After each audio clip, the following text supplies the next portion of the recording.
Hello, this is P. Francis McNichol, and I'm doing a poetry reading called Her Essences. It was something I threw together today when I was thinking of a special lady out there, and I want to say flower patterns of blouses or dresses. I'm kind of smitten to being kind of old fashioned myself and tired of seeing a certain kind of outward appearance that seems to be in vogue nowadays. Hoochie mama, tight clothes, I want to say skimpy skirts that are not really dresses. Don't leave much to the imagination, and you're wondering, okay, where is that coming from in the workplace? You're walking into a mall somewhere, and you're happy to see all walks of life. And then you see a lot of young women, not all, but a lot of young women nowadays doing the tight Daisy Duke look with shorts that are made purposely to ride up to the derriere, so to speak. And though it is pretty, I have to admit, it's a common look that's overdone. And when I see a flowered blouse or a flowered dress, I'm taken back all the way to my younger years, 50 plus years ago, seeing women with a conservative church going appearance being mainstream. Maybe some bobs and waves in terms of hairstyles and whatnot. Not just jet black pinned up in a bow, or jet black trying to look, I want to say, almost in vogue for a Asian look or a European look that you would see at the red carpet. Okay, those kind of hoochie mama looks. They're nice. As a man, they are very nice, but they are common, perhaps too common. I give credit where credit is due when there is a nice body, and a lady would like to reveal that to certain degrees. However, there's something very much to be said about the imagination and seeing prim and proper look and conservative attire, very beautiful. And the clothes do a lot of the talking, so to speak, for that lady, while also concealing a lot of her skin, a lot of her flesh, a lot of her curves. Her curvature is kind of hidden. Her smile and her beautiful hair does a lot of the talking for her. And so when I was thinking of that more recently, I was thinking of a lady I spoke to, and she was wearing like a flowered dress. And I was like, doesn't matter to me her body. Doesn't matter to me her age, young or old. Doesn't matter to me that kind of sexuality. It was a beautiful dress that she chose to wear on a beautiful day, and her smile and her hair flowing with the wind basically inspired me to think of a conservative past. Okay, and there are still conservative ladies out there that dress accordingly. Church-going attire when they're in public. They're not trying to prove something about their sexuality. They're quite aware they are a beautiful woman, a mother, a grandmother, a daughter, what have you. They respect their body to conceal it enough to leave something to the imagination, but also to say, I don't have to show off, okay, to show that I am feminine, I am beautiful. All women are beautiful, okay? The conservative look is something I am smitten by because that's what I was raised with. Church-going attire, in public, having a certain persona about you, not getting in fights while drunk, for men and women, by the way, but especially women, showing a certain seedy side from the streets and wanting to fight other women. Okay, the kind of mentality is, oh, I'm going out and I'm going to show who I am by showing a lot of skin. Okay, there's a place for that. Trust me, as a man, I think that can be beautiful too. Don't get me wrong. The conservative look is also in vogue because it's showing a mentality is you don't have to prove anything. You care about your physique enough that you don't have to flaunt it. You care about what other people think about you. Excuse me as I adjust my computer. And you are not going to a bar. You are not going somewhere to dance all night with a bunch of different men. And men also.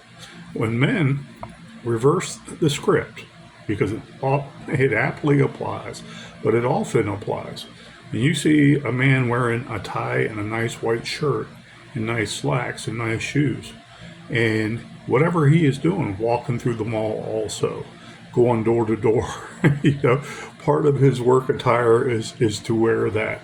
Okay, but let's say he does that anyways when he goes to church. He does that when he goes shopping. He does that when he takes his family out. It is a nice look for that gentleman because he is not trying to prove anything either and look suave, like he's trying to pick up other women. He is trying to be the cat's meow who walks into, the quintessential party or room, like an old, I forgot the name of the lady's song, You're So Vain, Carly Simon, I think it is. Anyways, walking into the party and you're trying to prove something. Well, when you dress conservatively, church attire, and you and your vernacular and the way you hold yourself, the way you speak, as much as what you say, is very important to you, then that is the conservative look I'm referring to. And so when we see the mindset, seeing a conservative look, okay, many of us can remember our mothers, okay, nowadays mothers too, but I'm referring to my age group, our mothers being more angelic, okay. They were in that conservative look because they wanted to make a good impression also with their family, okay, taking the kids to church, dropping them off at school. Oh, sure, we all bum it. We all bum it, and we all throw on some T-shirts and some shorts and take the kids somewhere. I'm guilty as charged. I'm not trying to win a beauty contest, however, okay? And I'm not really trying to impress the masses, so to speak. This is my personal style to be simple because of many surgeries before. I like wearing what I like that is comfortable, and I like my vernacular person to person to be interpersonal enough where people understand me and I respect them and they know I respect them, and vice versa. Okay, when you convey those messages, people begin to respect you. Okay, the psychology of interaction with people and how they perceive you, of course, matters a lot to everybody on an individual basis. I like my T-shirts, my camouflage pants, and I'm busy and on my feet at work. So I'm used to that 24/7, staying busy, staying active, and I enjoy that. So I don't often see the need to dress up. Courtroom attire, yes, I'll wear something more conservative, something nice with slacks, something with nice shoes. Do I wear a tie much anymore? No. Really, I can, but now with a summer raging right now with a lot of heat, I'm not going to. And if I go to church, I'm going to wear that conservative look too, without the shirt and tie. That's my preference. But a nice golf shirt, nice slacks, nice shoes. And because of my surgeries, I don't adorn myself with a lot of clothes, like a blazer on top of the tie and everything else, cufflinks and a tie pin and what have you. So anyways, when I was inspired by this more recently as I bloviate, I was just thinking of a time decades ago, more than 4 decades ago. And I was thinking of gardens, and I was thinking of certain smells that as a young child are fresh, they're brand new, and they haven't been smelled before. Okay, referring to the gardens. Okay, and you see a fresh look with your mother, or a very angelic teacher. Okay, wearing that nice flowery dress, nice demeanor, nice vernacular, very polite in everything they do. And I don't mean robotic. I mean very polite, prim and proper in the way they hold themselves and the way they speak. And you think of those new visions, those new things as a kid, and you respect that. You respect that garden out there that mom was working on. You smell those flowers. You can go into a party and you smell the fresh cake, okay, that someone made for your birthday party or a party. You can smell how crisp and hoppy a beer is, when the adults are drinking beer at a party or something, and you smell that for the first time and it's very distinct, So when we see that also too with something that stands out in our history, you respect that, you revere that, you're smitten by it, again, to use that word again. And my mother was a very beautiful lady. She is now too. And when she put on a dress or a muumuu, she looked conservative and just as beautiful. And that look is never going out of style, is my point.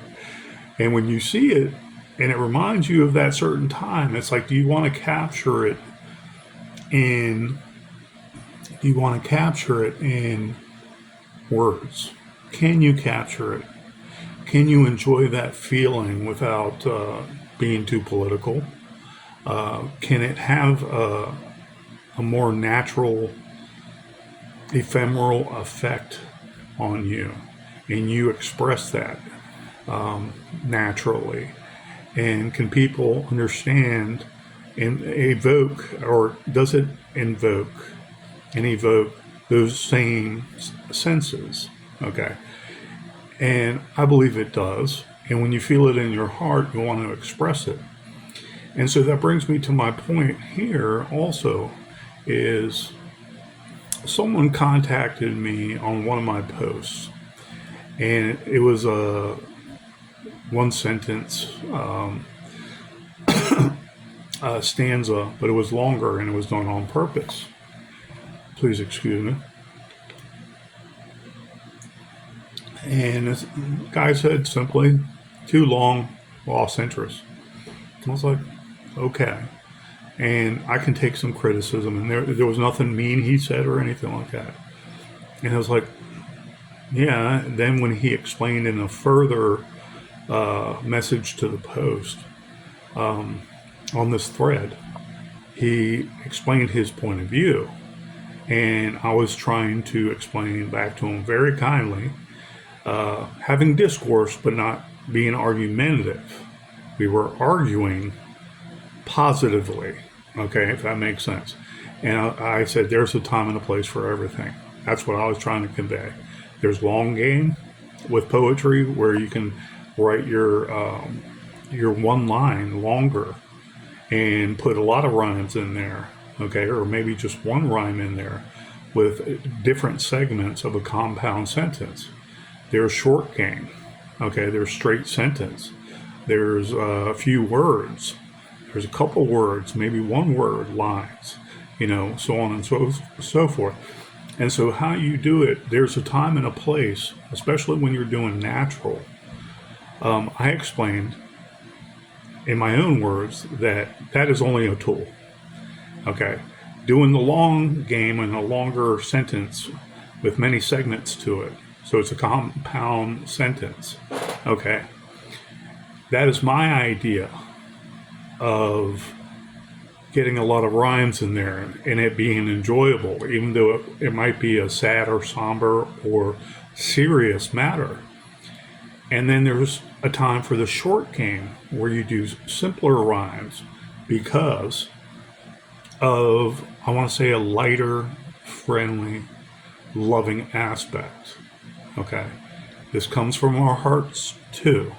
Any poetry we do, if it doesn't come from your heart, Like my poem yesterday, 1 mile down. I put a couple things in there that was upset about, but the poem was inspired about a lost friend that died when I was in boot camp. And when I returned from boot camp to my hometown, I was told about my friend. He was a good friend. And to give you some background, he was an older classman, upperclassman, and he was really cool and really kind to me. And his brother that was in my class, in my age group, I wasn't even close with him. However, this one gentleman that passed away was killed in a car accident.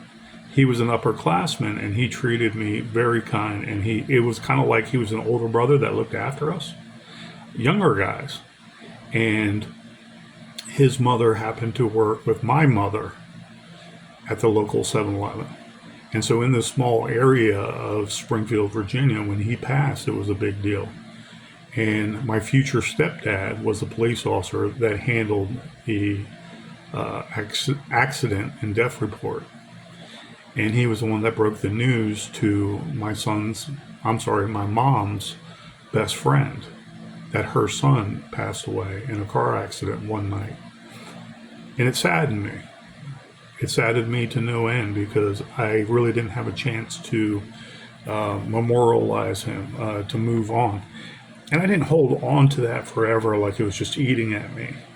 However, when they made the Fairfax County Parkway, part of Fairfax County Parkway, they morphed into what used to be part of it, Rolling Road, where my friend died. So there was no memorial you can put on the side of the road. It's a big parkway now. And they dug like over 50 feet down in the ground below our neighborhood, and it goes right through all the way down to South Fairfax County. And so when I tried to find out the place, I had to find my old neighborhood to find how it morphed into Rolling Road and then figure it out that way instead of just coming down the parkway north and south. I'm like, yeah, okay, where's Rolling Road? Where my friend unfortunately passed away. Paul was a great, loving man, and I wish I knew him longer. I really do. And my mother's best friend, she lived a good, long life, has lots of children. Paul's brothers and sisters, God bless them. And I miss Mary too. She passed away in 2015. But Paul was a great man. I'll always love him. But he inspires sometimes the pain and anguish of loss in me. Okay? And when there's more mechanical things about something very specific like that, then the game can open up a little longer than being ephemeral, nature-oriented, the wildlife-oriented, and you can do more specifics. You might want to get in more in-depth things, use more specific words, like locations, roads, streets, death words in particular. And it's like, how morbid do you want to be? If it's not related to a real thing, you can be very morbid. Okay. But 1 mile down, I didn't want to be super morbid. However, it was something that I could expound upon, and I could go there. And a lot of things that happened at that time, I added in that poetry. So you can go light, you can go medium, you can go heavy. And because I like limericks and basically Irish witticism, for me, it's like, okay, I'll go short game with some twists and turns, and I'll keep on adding words to a sentence. And I want tongue twister, but I want fun tongue twister that you can read and understand. And so in this reading of her essences, I wrote it today, taking about an hour of time. And in essence, as I doodle on the computer here, in essence, I played with it after I was done most of it. And I played with it throughout the day, running errands. And I was like, I got to do a little to it. And verbalizing it, I want to say maybe it could be better when I verbalize it. But writing it and seeing it in print, I loved it because it was simple enough for me, where you do the short game, you do the minimalist game, and you want to keep it from the heart. And you don't want it bogged down with too many consonants, too many syllables. You want it somewhat flowing, a little bit of tongue twister, a little bit of play on words. When I say play on words, I'm referring to using different words, but they still make sense, okay? And they can come back and help you with a rhyme scheme. And pretty much go many different directions, okay? However, with her essences, I was thinking of One Lady's Look, okay? The beautiful flowered blouse, dress, what have you. And it looks good on any woman that wears that look. That's just my personal opinion. And it was just nice to see. And so, anyways, that inspired her essences. And I'm going to try a reading right now. This computer. By P. Francis McNichol. In the setting sun, my soul was laid to rest. And though I tripped and fell, I always gave my best. Where our mauve garden spread, as far as the eyes can see, upon quilted cotton clouds, I reach for her memory. As a wiry gossamer's slink, a lovely rose smiles shine, moss spinning a windy vein, in your heart I yearn to find. Essences of you, tickling bees of sweet nectar pollen, your hair perfumed air, virgin cherries often fallen. Blanket me with you, alive in the spring meadow burst, kissing me so true, filling loving springs of thirst. Be mine, my love, for the dusk I cannot live, under a somber twilight, only a sad heart's love I give. You by my side, embraces of my warming gift, cherished smiles far, our hearts we hope to lift. Through trials in a bitter flow, a rasp calms my aches. I promise a day's soft glow, whatever, my love, it takes. Let the trills of our robins retreat in a valiant peace. Plucked daffodils we taste, offering a sugary treatise. Grab onto me forever and swear you'll never leave. I one true love to be, under the stars and cherry trees.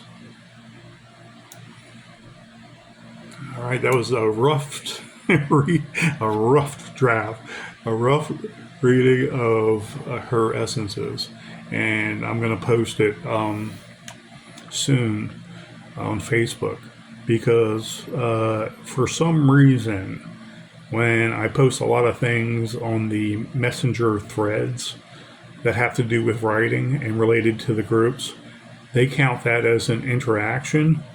And then when I post it on that group or a set of groups, Facebook counts it, and then I can't post anymore, and it gives me the red writing. So Facebook is really a joke. I was looking at regular posts on my wall, and it said monetize it, and I'm like, okay, monetize it. What does that mean? I was going through the things, and you paid $2 per post, and you post it, and it's supposed to bring in more viewers, or they send it up the algorithm a certain amount of times. I could care less. I would love a lot of people to get into poetry again and love reading in particular. Bring back the fine art of reading, writing, of course, knowing good art when it has to do with literature and bringing it back, not just from the past 300 years ago or Shakespeare, okay, or Odyssey, Homer's Odyssey, but also a new age for literature where there can be hundreds of classic artists that do their own spin on things. You know, I look at the reels and I'm like entertained by the reels, and they're better than Hollywood. A lot of their acting and the comedy is nice for a quick pickup. Have nothing bad to say about it. But when you're expanding your mind and you're filling your mind, do you want to fill your mind with, I want to say, a lot of stuff that already quenches it right there and then? So it's like you become addicted to it. You need that quick euphoria. Or do you want to read and imagine a lot of things, and your brain cells and your mind goes different places, and it's always, I want to say, enlightened every night? But one thing might be sad one night you're reading, the next day it's something happy, the next day it's a mix of things. Okay, one day it's about politics you're reading, one day it's actual novel work, born from somebody's own morbid mind or something, but they allow you in to see a different picture of some things from a different vantage point, so on and so forth. The digital arts, that's what I will always call it, the digital arts, because it's printed digits that convey a message, usually where the mind forms pictures and sequences and action and people. Okay, they have their own, I want to say, their own variations of the characters. They might see in different ways than, what somebody else is reading, the actual literature. But they have their own makeup, and they can come to their own conclusions. And you have that every night, and then that person starts to write. And then something deep inside of them wants to come out, Maybe it's in the form of a painting. Maybe it's in the form of actual theatrics, okay, actually acting, not just comedy, because we see a lot of comedy there. It's almost overdone. A lot of it's pretty good because it's unique. It's been done before, but it's unique in the way they're doing it now, okay, in short snippets, But literature is making a comeback. Great current work, I hope, makes a comeback and is immortalized so that 300 years from now people can say, hey, that one person, on any one of the groups, okay, he got his start on that group, and a lot of his work is pristine, and very smooth and very classical. And it has the flavors of the 21st century, but it was also copied somewhat. I mean, the flavor was derived from Shakespeare 600 years ago. This person was so brilliant, he incorporated more and more of the different styles of literature. Okay, the long game with the limericks, the short game being, I want to say, somewhat poish. That's more like the intermediate game. Okay. He did the more natural scenes in his poetry, what have you. This author over here, okay, post-dated King. He had some influence from King, but he also loved horror and did his own thing when it came to horror in King's lifetime, but towards the end of King's career. And he was really cool because he kept it simple, stupid, and he wrote great work that many people can understand in that horror genre. Okay, in his poetry, he proved that he could be the best author he could possibly be. That should be for you too. That should be for everybody that reads. Okay, not just getting a quick fix on the reels, not just going to Tubi and tuning out, all day long. Yeah, there's a time and place for marathons, in the movies.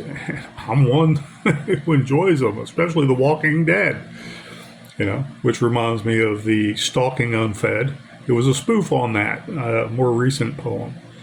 It was a more recent poem because the Walking Dead I don't like. I don't like because it's personal. When they say they're in Alexandria, Virginia, and they are not on scene in Alexandria or anywhere in Virginia when they're filming.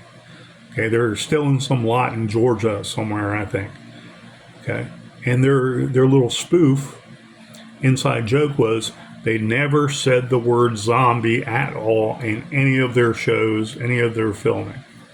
Okay, so I didn't say Walking Dead in my poem, The Stalking Unfed, or something like that. I forgot the second part of the title. Well, anyways, it was a spoof on that because, they are not unique in their ideas about zombies. They lost a lot of the creepiness about zombies. They had some funny scenes, I want to say some cool scenes, where these zombies somehow walked into vats of oil and stuff like that, and people got stuck hanging from this tanker or something, and they're about to fall in with the zombies, or they fall in this basement that was flooded with water and all the zombies fell into it, and so if they fall down into the water, they have to fight the zombies. They always end up surviving. Yeah, I like Daryl. Don't like Rick that much. Never really liked Rich that much. Or Rick, I'm sorry, But anyways, I bloviate. Well, the Stalking Unfed was longer game. It was kind of in between, And so when you work on poetry and what have you, there's different in-betweens there. There's some that are longer. You can go short in between it too. Or you can keep it pretty monotone going down, and very smooth, more natural, and how you like it. Nature oriented, okay? And that's what I wanted it to do with her essences. Keep it a little shorter, keep it sweet and to the point. And, that mother, that angelic figure in our life, men don't really describe it too much, or we don't describe it the right way, or we don't know how to say things like that. But that angelic mother we see in all women. Okay, so when we see something that reminds us something of that past with an angelic mother, it's a beautiful thing. That conservative look, I want to say that quaint and polite and sweet look. So that's what I wanted to capture in her essences.